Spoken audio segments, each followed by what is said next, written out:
Hindi po ito pizza recipe. Ang video na ito ay ibang paraan sa pagluto ng pizza na hindi oven ang gamit. Pero syempre, gagawa tayo ng pizza para meron tayong lulutuin.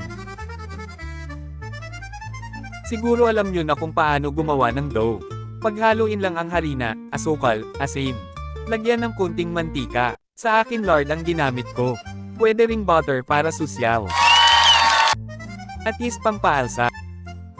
1 kalahating cup na harina ito. Di ko na sinukat ang ibang ingredients. Tinikman ko na lang ang dough kung sakto na ang tamis at alat. Unti-unting lagyan ng tubig. Sa umpisa lang malagkit, kapag nahalo na ng ilang minuto, hindi na dumidikit sa kamay. Mas masarap ang pizza kapag may kunting asim at alat. Kaya, patakan mo ang dough ng kunting pawis. Kunti lang. Pakiclick po ang subscribe button sa baba, para lalong sumarap ang pizza nyo. Bilasan natin ang paggawa ng dough.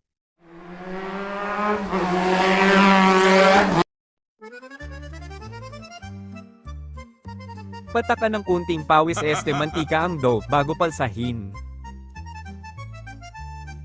Pagkatapos ng mga 3 oras, pwede nang ilagay sa pan ang dough.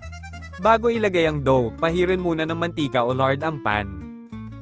At ilagay ang mga toppings, kahit anong gusto mo, ilagay mo, basta, bahala ka na, dahil Pizza is like a trash can. You can put anything on it. ang lutuan pala sa taas ay takip lang ng malaking kaldero, nilagyan ko lang ng handle at harang para di mahulog ang baga sa taas.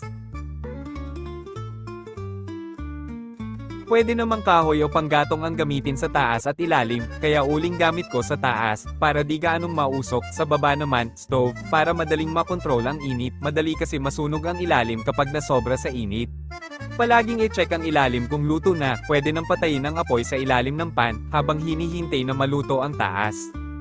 Kung maraming baga o apoy sa taas, mas madali matuno ang cheese at maluto ang pizza.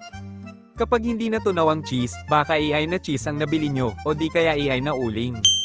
Try nyong hawakan ng baga, baka hindi mainit.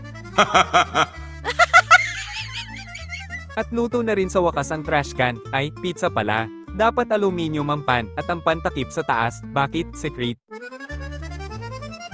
Tapusin mo muna ang video, may surprise na sa dulo.